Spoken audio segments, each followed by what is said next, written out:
میں نے ایک بات بہت غور سے دیکھی ہے، کچھ لوگ عمر میں بہت چھوٹے ہوتے ہیں لیکن دیکھنے میں اپنی عمر سے کہیں زیادہ بڑے لگتے ہیں۔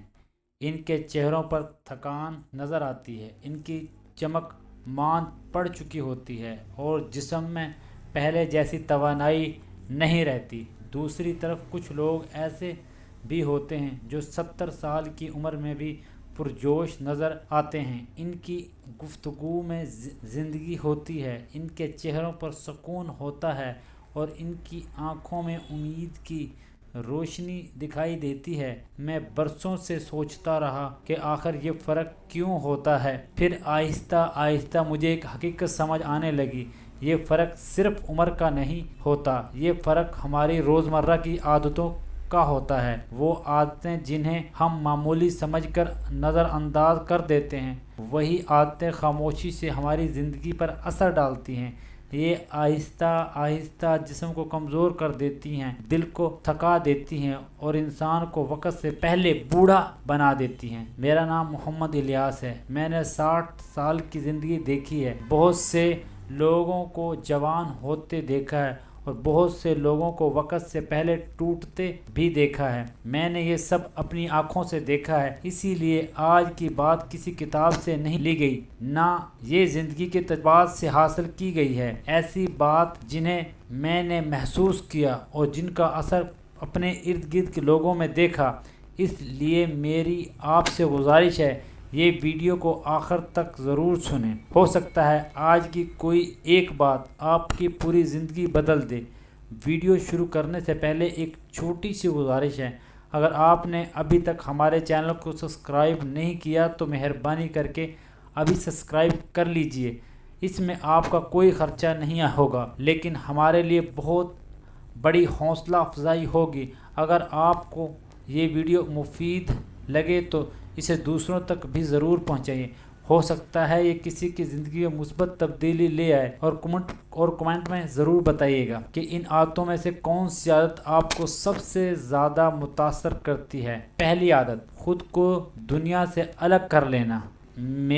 میرے محلے میں ایک بزرگ رہتے تھے، وہ بہت کم لوگوں سے ملتے تھے، نہ کسی کے گھر جاتے تھے اور نہ ہی کسی کو اپنے پاس آنے دیتے تھے۔ آہستہ آہستہ انہوں نے خود کو دنیا سے کاٹ لیا۔ شروع میں انہیں یہ سکون محسوس ہوا، لیکن چند سال بعد ان میں بڑی تبدیلی آ گئی۔ ان کے چہروں کی رونق ختم ہونے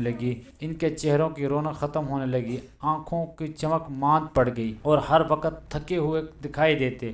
اس واقعے نے مجھے ایک اہم سبق سکھایا، انسان اکیلا رہنے کے لیے پیدا نہیں ہوا۔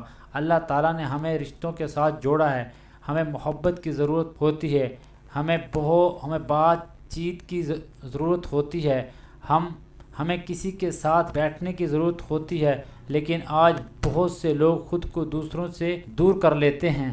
اللہ تعالیٰ نے ہمیں رشتوں کے ساتھ جوڑا ہوا، ہمیں محبت کی ضرورت ہوتی ہے، ہمیں بات چیت کی ضرورت ہوتی ہے، ہمیں کسی کے ساتھ بیٹھنے کی ضرورت ہوتی ہے، لیکن آج بہت سے لوگ خود کو دوسروں سے دور کر لیتے ہیں۔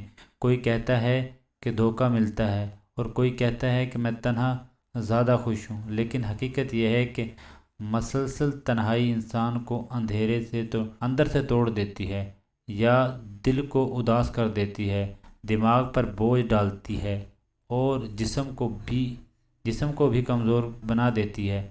جو لوگ دوسروں سے ملتے جلتے رہتے ہیں، جو ہنستے بولتے رہتے ہیں، جو اپنے رشتوں کی قدر کرتے ہیں، وہ اکثر زیادہ پرجوش اور جوان نظر آتے ہیں۔ یاد رکھیں، رشتے نعمت ہوتے ہیں اور مستقل تنہائی ایک خاموش بیماری بن سکتی ہے۔ دوسری عادت، نیند کو نظر انداز کرنا۔ میرے والدہ ہمیشہ ایک بات کہا کرتی تھی کہ بیٹا نیند کا خیال رکھو۔ اس وقت مجھے اس کی بات کی اہمیت سمجھ نہیں آتی تھی، لیکن وقت کے ساتھ میں نے اس حقیقت کو محسوس کیا۔ نیند صرف آرام کا نام نہیں ہے، یہ جسم کی مرمت کا وقت ہوتا ہے۔ اسی دوران ہمارا دماغ خود کو تازہ کرتا ہے اور جسم اگلے دن کے لیے توانائی جمع کرتا ہے۔ لیکن آج کے دور میں لوگوں نے نیند کو سب سے آخر میں رکھ دیا ہے۔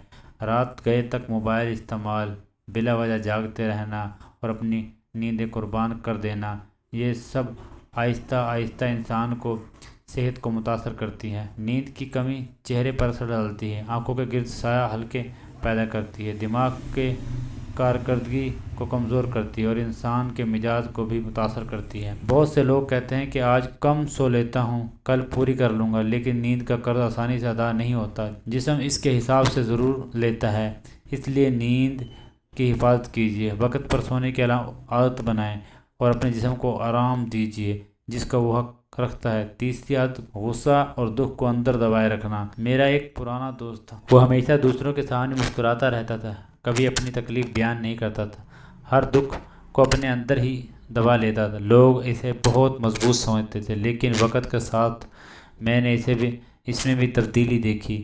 وہ پہلے جیسا پرسکون نہیں رہا، اس کی صحت متاثر ہونے لگی اور وہ ذہنی طور پر بہت تھک گیا۔